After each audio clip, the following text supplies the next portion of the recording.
বাবা বাবা জানেরা, বগুড়ায় কি আমি আবারও আসলে কষ্ট পাবেন? আমার কাছে আজকে 9টা দাওয়াত আইছে। কয়টা? কিন্তু আমি 27 সালে পারবো। তবে দিনের বেলা যদি হয় আবারও চেষ্টা করব ইনশাল্লাহ। তবে আওয়াজ করে বলেন, আমরা মা বাবার খেদমত চাই কি চাই না? আমার পাশে কাইকুমর সাহেব বসা আছে, ওয়াজের লাইনটা উলামায়ে কেরাম বুঝতেছেন, কথা বলেন ঠিক কি না? এই জন্য অনুরোধ করে বলবো, এই পৃথিবী কি থাকবে না শেষ হয়ে যাবে? আর এই পৃথিবীতে শেষ হবে, আমার জীবনটা তো শেষ হয়ে যাবে নাকি থাকবে? আজকে হাজার হাজার মানুষ আমার ওয়াজ শুনতে আসছেন।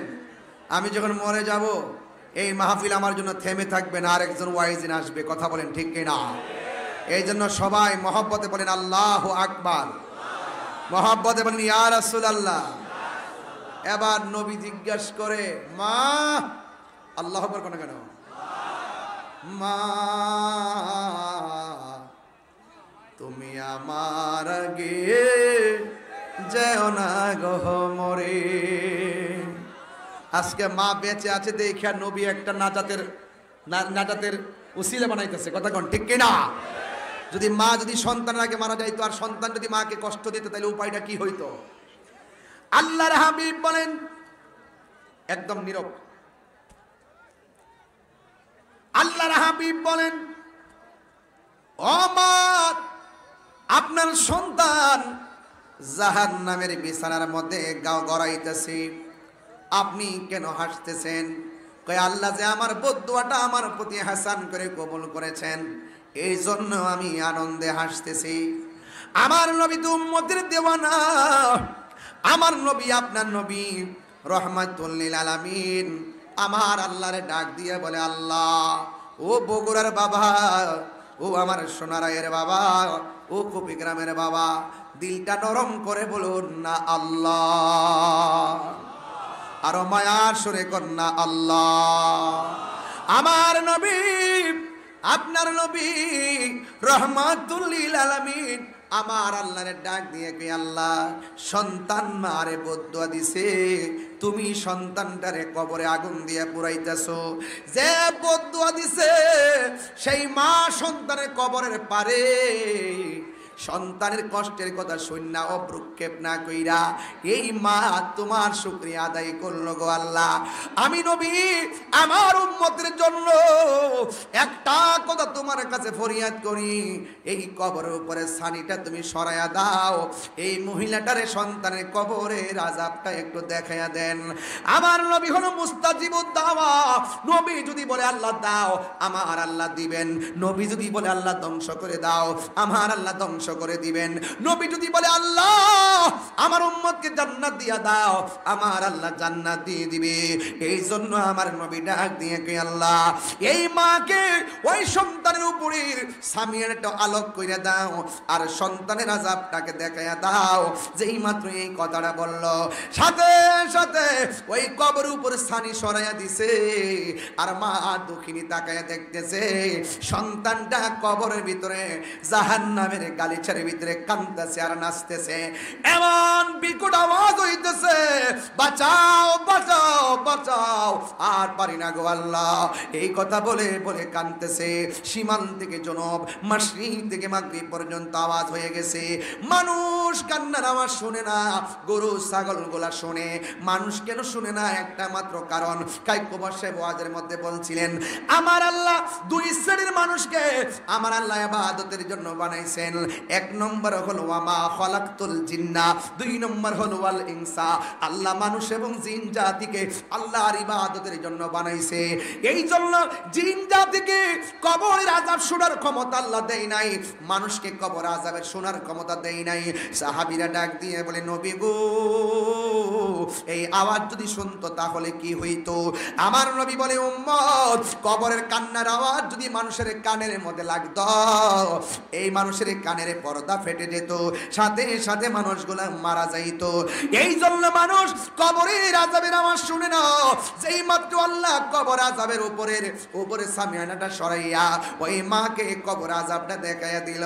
এখন মা তো মা, হাজার কষ্ট দিল, মারে একবার মা কইয়া ডাক দিলে মা কষ্টের কথা মনে রাখে না।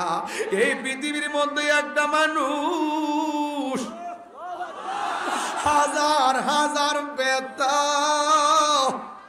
সেকেন্ডের মধ্যে বলে যাই, এই মানুষটা হলো মা। মাগো তোমার মতো লই না কেহ, আমায় কুলে টানি। মাগো তোমার মতো লই না কেহ, আমায় কুলে টানি। আঁচল দিয়ে মোচে নাকি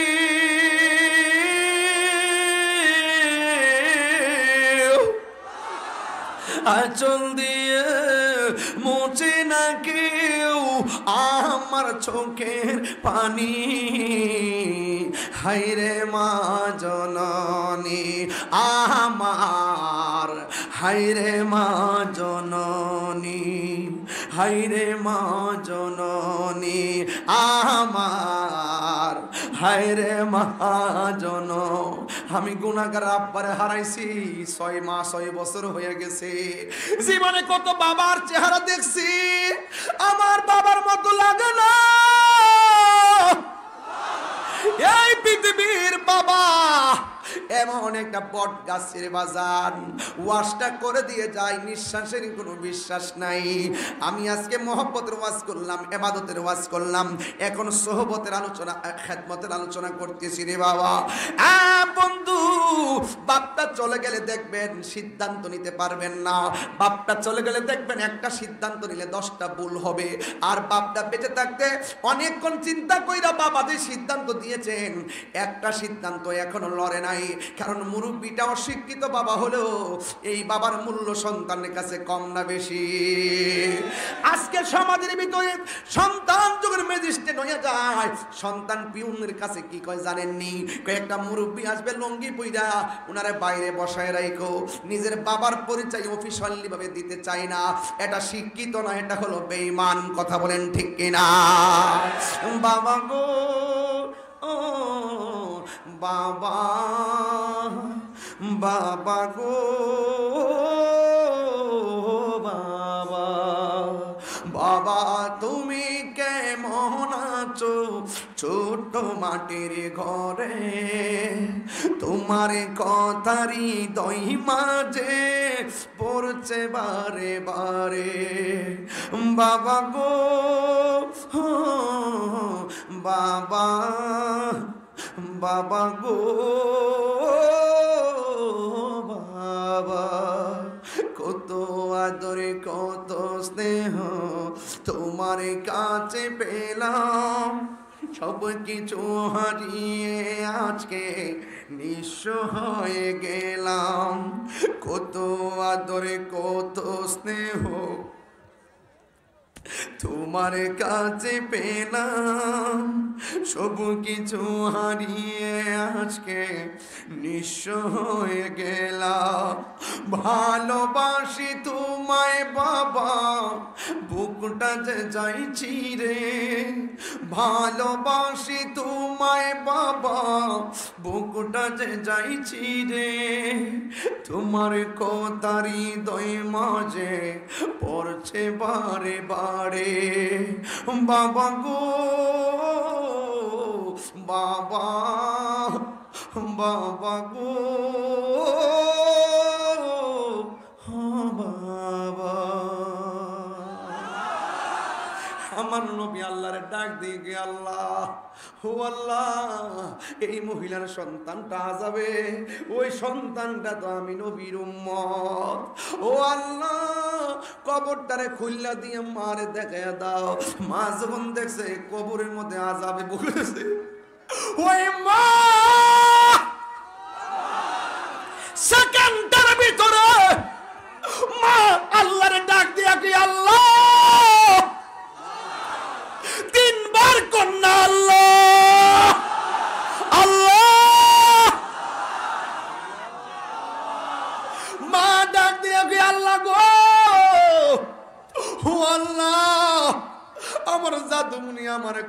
দিছে, আমি বুড়া মানুষ সহ্য করতে পারি নাই, তোমার কাছে বদুয়া দিছি, আমার পুলারে যদি তুমি এমন ভাবে জ্বালাইবা